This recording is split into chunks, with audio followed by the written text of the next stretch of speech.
इनके अलावा जिन शिक्षक से मेरा परिचय कल से ही है, संवाद कर रहा भाई अभिषेक मिश्र जी,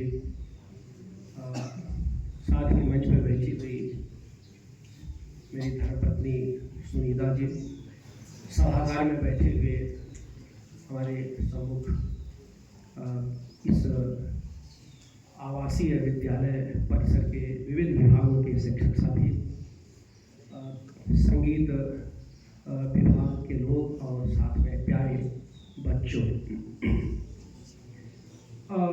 मैं तो आया था आपका ये आवासीय परिसर देखने के, जो क्योंकि नेतरहाट के इस आवासीय विद्यालय परिसर की चर्चा कई मित्रों ने बीएचयू में हमें वर्षों से बताई थी और एक इच्छा थी। रांची कई बार आना जाना हुआ, डाल्टनगंज आना जाना हुआ, औरंगाबाद कई कार्यक्रम आया, नेतरहाट का संयोग बन नहीं पाया और जितना ही संयोग नहीं बन रहा था उतना ही मैं दुर्योग तो नहीं, लेकिन इसका वियोग मुझे सता रहा था कि भाई ये तो जब योग नहीं होगा तो फिर कैसे इस आवासीय परिसर को मैं देखूंगा।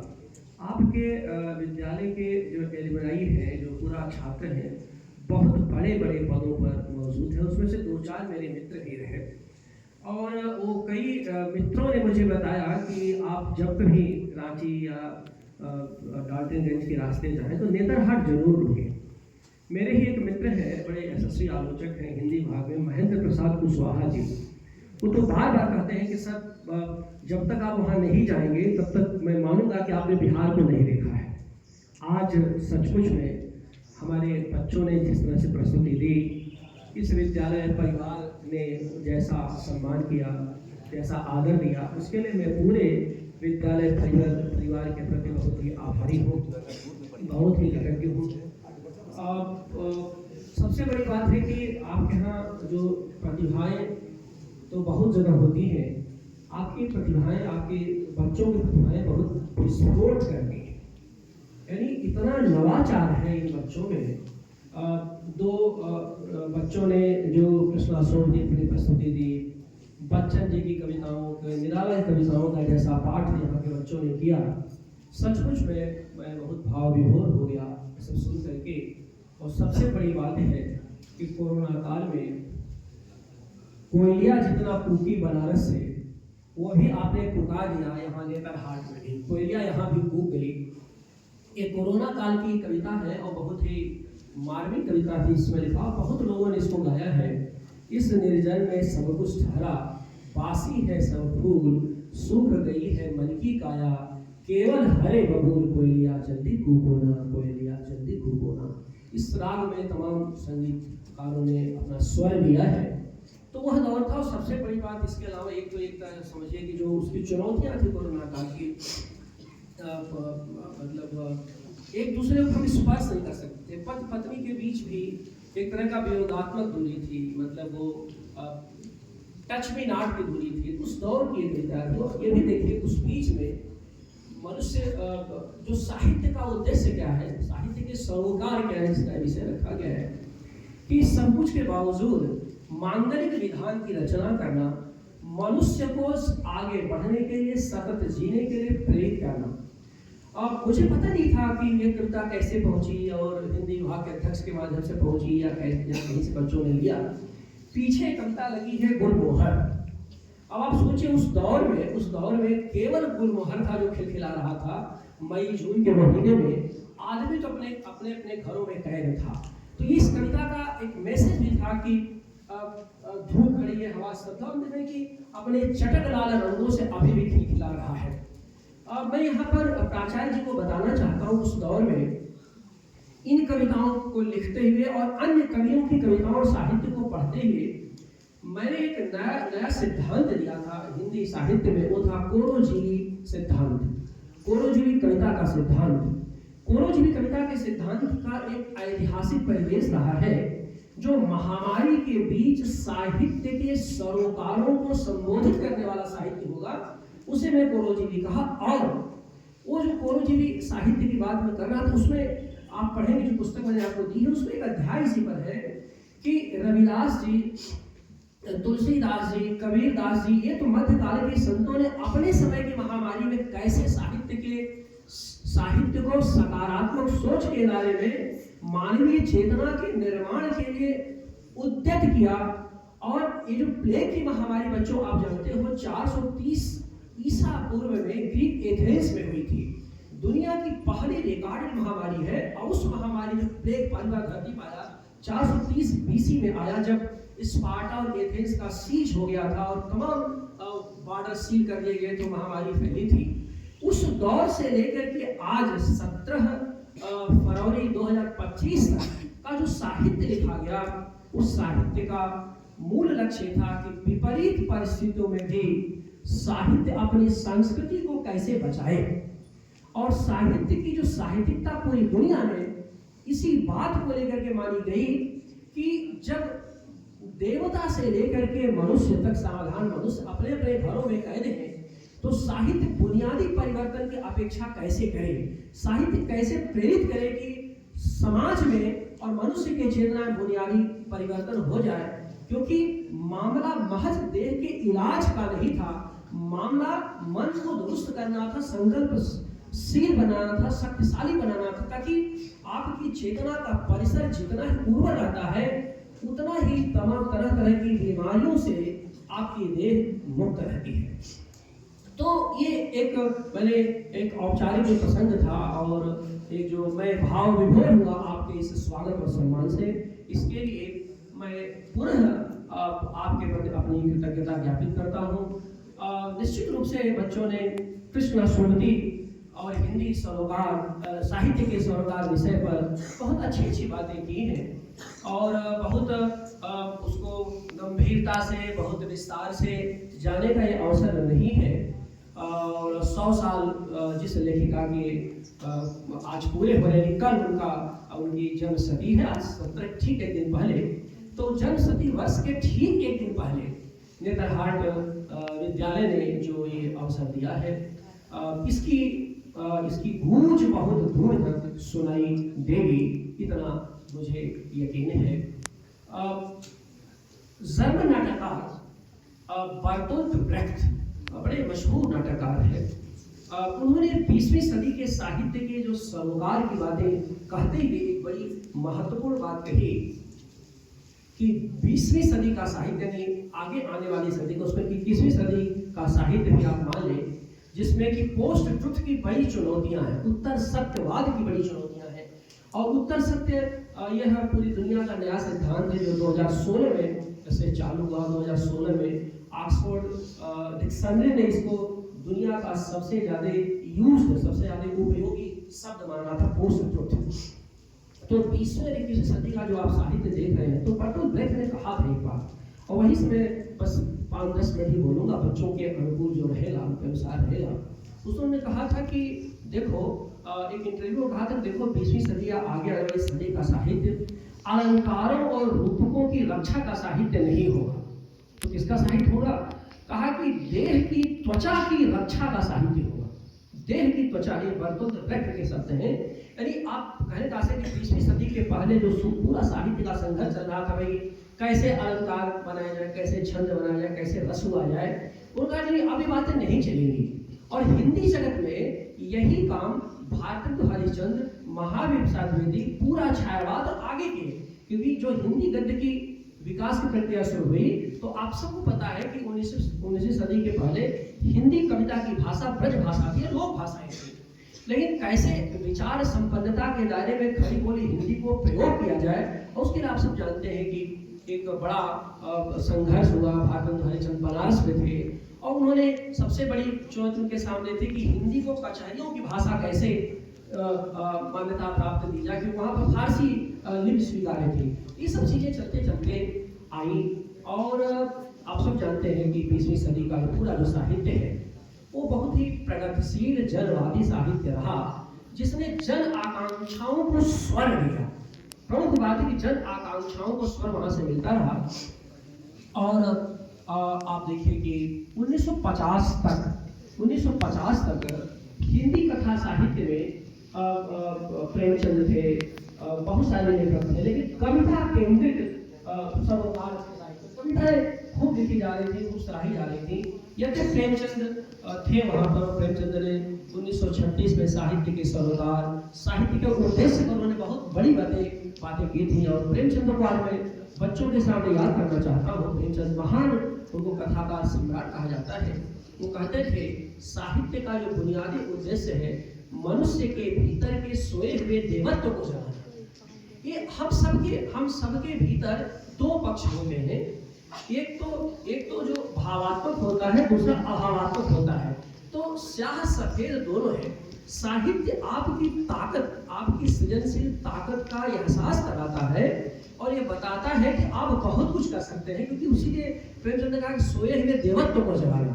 ये जो देवत्व आपके भीतर है, जो सात्विक मनोवृत्ति है, इसी नाते देखो कि दुनिया में आप जिस भी ज्ञान विज्ञान से जुड़े हो, आप यहाँ पर हमारे जो शिक्षक साथी बैठे हो, बायोलॉजी के हो सकते हैं, मैथमेटिक्स के हो सकते हैं, टेक्नोलॉजी के हो सकते हैं, संगीत के हो सकते हैं, पॉलिटिकल साइंस, सोशल साइंस के हो सकते हैं, लेकिन साहित्य एकमात्र विधा है जो एक क्रॉस डिसिप्लिन जाती है। यानी कोई भी वैज्ञानिक ये नहीं कर सकता है मुझे कहानी में कोई रुचि नहीं है। अभी प्राचार्य से ढेर सारी बातें हो रही थी, मैं तो चकित हूँ। इनको पूरा भारतेंदु काल से कृष्णा सोमवती तक के जितने महान हस्तियां थी, दिनकर, बच्चन, निराला, जयशंकर प्रसाद, महादेवी, सब इनको याद है। मैं तो चकित हूँ, बता रहे मैं बायोलॉजी का छात्र रहा हूँ। तो आप सोचिए कि साहित्य ये साहित्य करता है। इसी रात देखते हुए कि जितने वैज्ञानिक हैं वो बहुत विचार संपन्न, साहित्यिक बोध से संपन्न होते हैं। तो ये जो अवसर है, ये असल में यह जानने का है कि हम शताब्दी के बहाने, किसी की कृति के बहाने किसी को क्यों याद करें, किसी को क्यों जाने। देखो साहित्य पढ़ने से केवल शब्दों के अर्थ का ही बोध नहीं होता, बल्कि उस संस्कृति का भी बोध होता है जो वह साहित्य धारण करता है।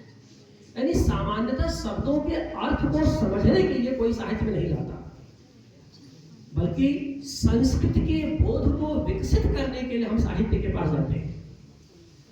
और उस संस्कृति का बोध ही था जो इतने प्यारे प्यारे बच्चों को, छोटे छोटे बच्चों को, 8 या 9 के बच्चे रहे होंगे, उनको किसी को पूरा दिनकर याद है, किसी को पूरा बच्चन याद है, किसी को पूरा निराला याद है। मैं तो चकित हूँ, विश्वविद्यालय में भी खोजने से भी प्राचार्य जैसे छात्र नहीं मिलते, और यहाँ तो सब सस्वर पाठ कर रहे थे, बिना टेक्स्ट ही पाठ कर रहे थे।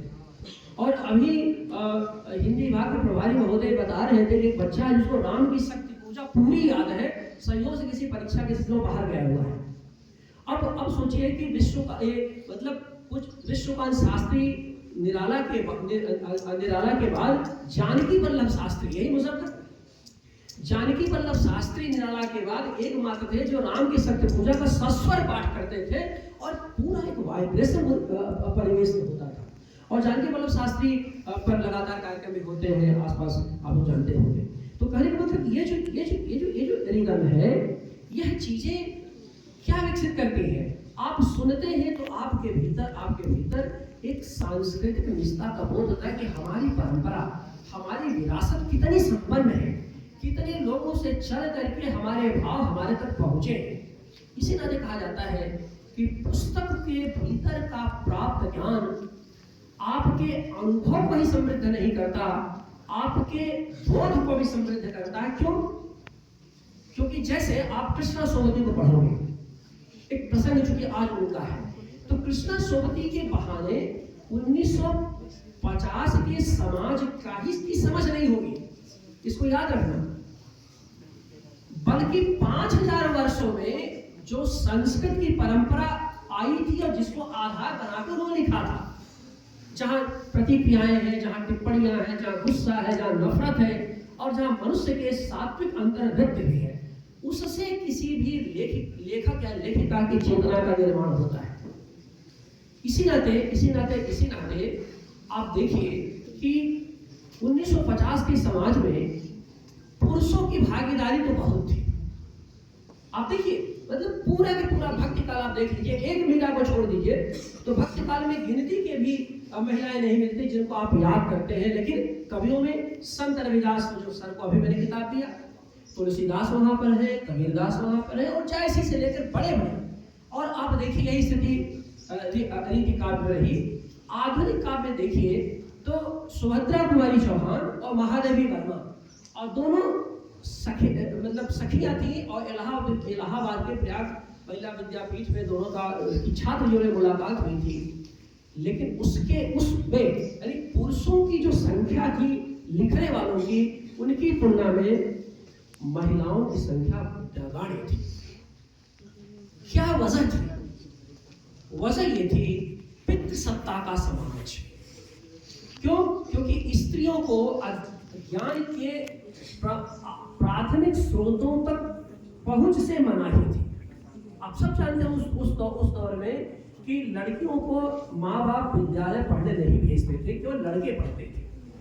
और जब आप पढ़ाई नहीं करती, लड़कियां पढ़ेंगी नहीं, तो लड़कियां अपनी चेतना का विकास कैसे करेंगी? इसी नाते लंबे समय तक 1980 के दशक तक आप देखेंगे तो कोई भी लड़की, एक तो विवाह की उम्र बहुत कम होती थी, 10, 12, 15 वर्ष से शादी हो जाती थी, और उसके बाद अगर ससुराल में आ गई, बाल बच्चे वाली हो गई, तो सारी उम्र फलनुमा की दादी, फलनुमा की माई, फलनुमा की काकी, अभी कोई नाम से उनको नहीं जानता था। यह जो आज 2025 में छोटे छोटे बच्चे, ये जो 2010 के बाद के बच्चे ये नहीं समझ सकते कि ठीक तुम्हारे 30 साल पहले का भारतीय समाज क्या था। 50 साल पहले तुम्हें बहुत बाद, आज़ादी के समय की बात तुम्हें बहुत, अब तुम लोगों से छोटे छोटे बच्चों से मैं क्या करूँ? मैं अपने छात्रों से जो पीजी को रिसर्च स्कॉलर से हमेशा जो 2012 में, आपकी पैदाइश 2010 की बात की है। आप सोच नहीं सकते कि ये जो आपके महिला शिक्षक हैं, या जो आपके दोस्त में आपकी बहनें हैं, आपकी माएँ जो पढ़ लिख पाई हैं, जो नौकरियां कर रही हैं, वे जो है वे कितने संघर्षों से यहाँ तक आई हैं, और बुनियादी सुविधाएं उनको परिवार के भीतर उपलब्ध नहीं होती थी। कृष्णा सोमती का पूरा जो रचनात्मक सरोकार है वो यही है। कृष्णा सोमती जब लिख रही थी तो उनके सामने दो चुनौतियां थी, दो बड़ी बातें थी, दो ऐतिहासिक घटनाएं थी, बड़ी घटनाएं थी। एक तो विभाजन की त्रासदी, देश आजाद हुआ था लेकिन हिंदुस्तान और पाकिस्तान, भारत पाकिस्तान में विभाजन हो चुका था। और दूसरा है कि पितृसत्ता समाज में स्त्री की गुलामी, स्त्री की पराधीनता। उन्होंने, कृष्णा सोमती ने दोनों पक्षों को रेखांकित किया। सिक्का बदल गया। उनकी बड़ी प्रसिद्ध कहानी है विभाजन की त्रासदी को लेकर के। लेकिन विभाजन उनके पूरी रचनाओं में आद्योपांत विद्यमान है कि उससे अधिक कृष्णा सोमती ने स्त्री की आजादी को लेकर के अपनी रचनात्मकता दर्ज की। और फिर आप देखिए कि दादी अम्मा जैसी 1954 में कहानी लिखती दादी अम्मा। तो मैंने आपसे कहा कि एक तो विभाजन की त्रासदी थी, स्त्री की स्वाधीनता की चिंता थी, और उसी समय में पीढ़ियों का अंतराल भी विकसित हो रहा था। बूढ़े लोग अपने ही घरों में उपेक्षित हो रहे थे। बूढ़े लोगों का, दादी अम्मा का की घर की उपेक्षा का मतलब ये कि आप अपनी विरासत से, अपनी परंपरा से मुंह मोड़ रहे हैं। आप अपनी जिम्मेदारियों का निर्वाह नहीं कर रहे हैं। आप साधन संपन्न हो गए और आप अपनी माँ बाप को भूल गए, आप अपनी दादी अम्मा को भूल गए। यह चुनौती उस समाज में थी क्योंकि संक्रमण के दौर से समाज गुजरा था। और ऐसे में उन्होंने एक तरफ स्त्री की स्वाधीनता को लेकर के बुलंद स्वर किया, डार से बिछड़ी, मित्र मर जानी, सूरजमुखी अंधेरे में, जिंदगी नामा, आए लड़की, ये उनके ऐसे उपन्यास रहे हैं जिसमें उन्होंने स्त्री की आजादी के केंद्रीय स्वर को बुलंद किया। और केवल आजादी की बात ही नहीं करती, वैचारिक लेखन भी करते थे। शब्दों के आलोक से उनकी बड़ी प्रसिद्ध आलोचनात्मक कृति है जिसमें उन्होंने अपने लेखन की पूरी प्रक्रिया को बताया है।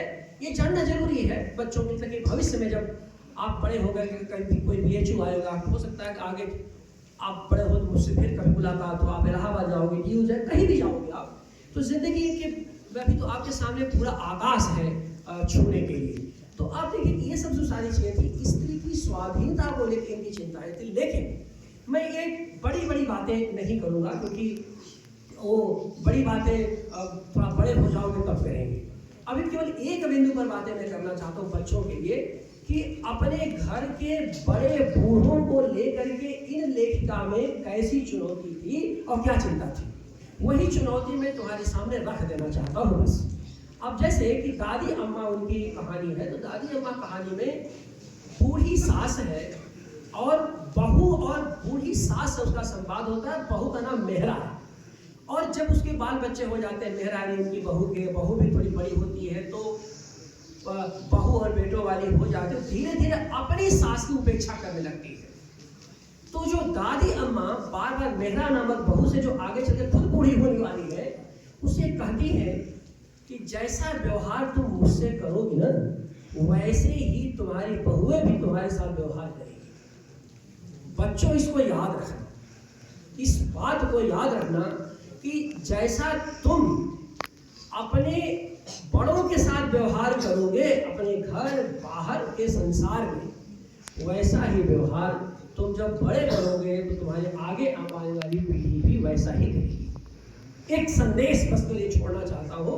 ये संदेश इसी नाते साहित्य के सरोकार में अपनी विरासत के प्रति अति सम्मान, आप बहुत बड़े बन जाओ और यहाँ से पढ़ करके इतने बड़े बड़े पदों पर हो गए हैं, तो मैं तो हर किसी को बड़ा ही मान करके यहाँ पर संबोधित कर रहा हूँ। तुम बहुत बड़े पद पर जाओगे, लेकिन जितने बड़े पद पर जाओगे अपनी संवेदना, अपनी मनुष्यता के साथ कभी छल मत करना। अगर वह बनी रहेगी तो हो सकता है कि कल गूगल के सीईओ आप में से कोई बन जाए, कोई बहुत टेक्नोक्रेट बन जाए, कोई बहुत बड़ा ब्यूरोक्रेट बन जाए, कोई बहुत बड़े पॉलिटिशियंस बन जाए। दो तीन तो मेरे ही परिचित हैं जो कहीं आईजी और डीआईजी हैं, जो उन्होंने बताया मैंने तरहाट का एलुमनाई, जो मुझे मालूम चला कि मैं यहाँ पर जा रहा हूँ। तो आप में बहुत संभावनाएं हैं, लेकिन जहाँ भी रहना अपनी संवेदनशीलता के साथ रहना। इस आवासीय परिसर का यही मतलब है। ना तो हम कामये राज्यम न स्वर्गम न पुनर्भवम कामये दुख तप्तानाम प्राणी नामार्थिनाशम। तुम लोगों को बताना चाहता हूं कि जो तुम्हारा उद्देश्य यहाँ पर लिखा हुआ है, यह संस्कृत का श्लोक ये काशी हिंदू विश्वविद्यालय के महामना पूज्य महामना मालवीय की टैग लाइन रही। और वहाँ के जितने आई कार्ड होते हैं, वहाँ के जो पढ़े लिखे जानते हैं, अभिषेक यहाँ पर ये चुके एलुमनाई है, आइडेंटिटी कार्ड पर यह श्लोक हमेशा लिखा रहता है, आइडेंटिटी कार्ड पर ही लिखा रहता है। तो कहने का मतलब यह है कि कामये दुख तप्तानाम प्राणी नामार्थिनाशम, मनुष्य मात्र के दुखों को दूर करने के लिए मैं बार बार जन्म लेना चाहता हूँ, बार बार इस समाज से संवाद करना चाहता हूँ। और वही पूज्य मालवीय जी थे जिन्होंने काशी हिंदू विश्वविद्यालय की भीख मांग कर स्थापना की थी, और साथ ही हिंदी की मान्यता को लेकर कचहरियों में संघर्ष किया था। और ये उनकी देन थी कि 1900 में हिंदी भाषा कचहरियों में नहीं तो वहाँ पर क्या बड़ा शोषण होता था कि और उर्दू डोमिनेट करती थी, हिंदी कोई पूछता नहीं था। ये हमारे खुद के, बाकी तो सारी चीजें। तो ये मैं इसलिए कह रहा हूँ कि उस समय पीढ़ियों के दबाव, पीढ़ियों के अंतराल को लेकर के कई कहानियां लिखी गई। कृष्णा सोवती ने उस परंपरा में भी लिखा और अग्रगामी मूल्यों के साथ लिखा। जैसे प्रेमचंद की बूढ़ी काकी, बड़ी मशहूर कहानी है। अब परिवार में उत्सव हो रहा है, अब बूढ़ी काकी को कमरे में बंद कर दिया गया है। अब बूढ़ी काकी लगातार उसको स्वाद मिल रहा, सुगंध मिल रही खाने की, लेकिन एक बार निकल के गई, बहुत उसको 4 बज गया, भूख लगी थी, तो बूढ़ी काकी का बेटा बुधिराम ही, जैसे कहते हैं कि बाह पकड़ के घसीट के ले जाता है कमरा, अपना बेटा, सगा बेटा, और कहता है मेहमान नहीं खाए हुए हैं, तुम कैसे यहाँ चलिए, जो कमरे में बंद रखो। कमरे में बंद कर देता है। फिर उसकी बूढ़ी काकी का वो है मन नहीं मानता।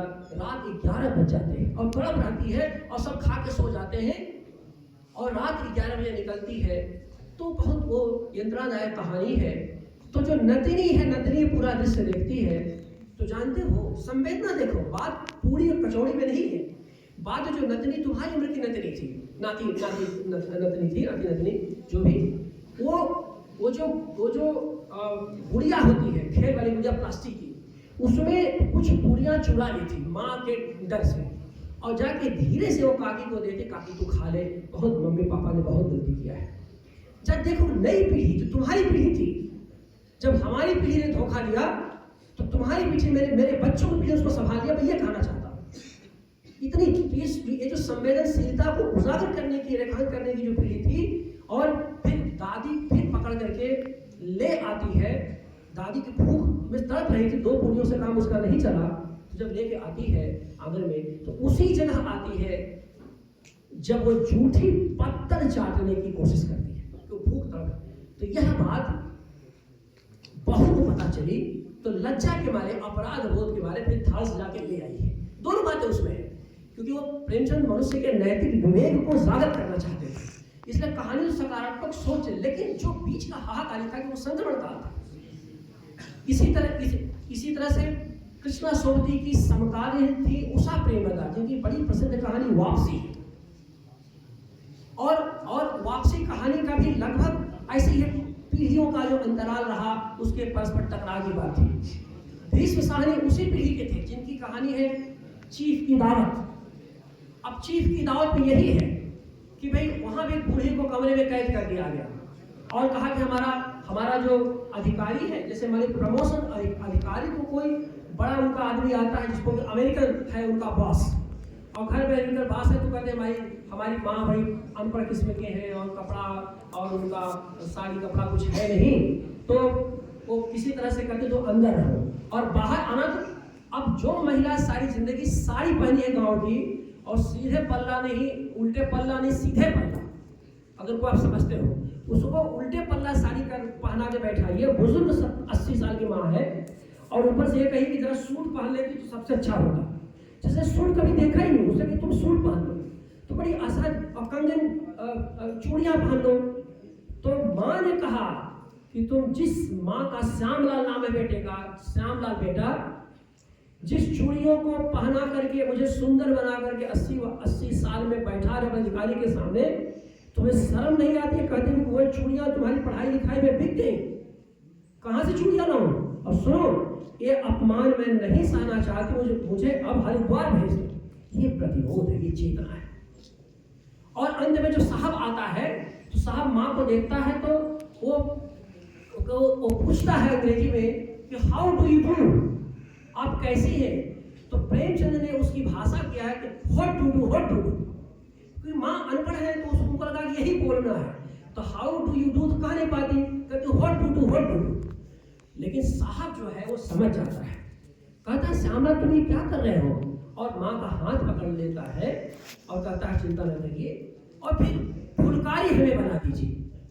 ये कृष्णा सोबती की पीढ़ी की बातें मैं कर रहा हूँ। आप देखिए जो बुजुर्गों को पीढ़ियों की बातें थी, और जैसे ही साहब को पता चलता है कि श्यामलाल के बेटे को फुलकारी बनाने से मेरा प्रमोशन हो जाएगा, माँ की चापलूसी शुरू कर देता है। वो कहती है नहीं मैं नहीं बना सकती फुलकारी, मेरे बस का नहीं है। वो कहता है अरे मम्मी, माता जी, अम्मा बना देती मेरा प्रमोशन हो जाता। अरे बेटे का प्रमोशन हो जाएगा, मैं पक्का फुलकारी बनाऊंगी, निश्चित बनाऊंगी तुम्हारा प्रमोशन। बच्चों, माँ का ये स्वर है और बेटे का स्वर है, दोनों स्वर को तुम्हारे सोचने के लिए सामने छोड़ के आ जा रहा हूं, इस विश्वास से कि तुम इस बात को समझ पाओगे कि बंद कोठरी की भूख कितनी दुखकारी होती है। इन पूरी कृष्णा सोबती और उनके साथ उनकी पीढ़ी की कहानी में बंद कोठरी की भूख, उसके भीतर छटपटाते मनुष्य यानी स्त्री, और उससे बाहर निकलने की संघर्ष करती स्त्री या पुरुष की जद्दोजहद से लिखी गई रचनाएं, और यही साहित्य का सरोकार है। और इसी बहाने में कहना चाहता हूं आप सबसे कि साहित्य के सरोकार का बुनियादी लक्ष्य आपको संवेदनशील बनाना है, आपको अपनी विरासत से जुड़ना है और वर्तमान को रचनात्मक बनाना है। जब तक अपने किसी भी पद पर रहोगे, जब तक अपने वर्तमान को अपने विरासत से नहीं जोड़ोगे, तब तक कभी तो संतुष्ट नहीं रहोगे, कभी नवाचारी हो नहीं सकते। आज के दिन मैं यही कुछ संदेश कृष्णाष्टमी की जन्मशती के अवसर पर आपके बीच रखना चाहता था। मुझे उम्मीद है कि इसकी कुछ बातें आप तक पहुंची होंगी। आप सब पूरे विद्यालय परिवार के प्रति मैं बहुत ही आभारी हूँ कि जिन्होंने मुझे अवसर दिया, कितने नन्हे छोटे छोटे बच्चों को संबोधित मैं कर सका। निश्चित रूप से वर्षों हो गए जब हाई स्कूल और 12th के बच्चों से बातचीत करें, क्योंकि हम लोग यहाँ जो लाट आता जाती यूनिवर्सिटी का है, BA MA रिसर्च के छात्र आते हैं, तो उसके पढ़ते पढ़ाते ही दिन बीतता है। और लेकिन आप 8 से लेकर के 12 तक की जो क्योंकि क्या है ना, ये आपका कच्चा घड़ा है, ये आपका पूरा मस्तिष्क, आपका जो व्यक्तित्व कच्चा घड़ा है। हम शिक्षक जैसे ठोक करके जैसा दुरुस्त करेंगे वैसा ही पकेगा। और मुझे ये बात खुशी है कि आपके पकाने की बहुत शानदार व्यवस्था, मैंने आपकी चेतना को पकाने की इस आवासीय परिसर में बड़ी सुंदर, सार्थक और सराहनीय व्यवस्थाएं हैं। इसी के साथ में प्राचार्य जी के साथ पूरे महाविद्यालय परिवार के प्रति बहुत ही कृतज्ञ हूँ। धन्यवाद।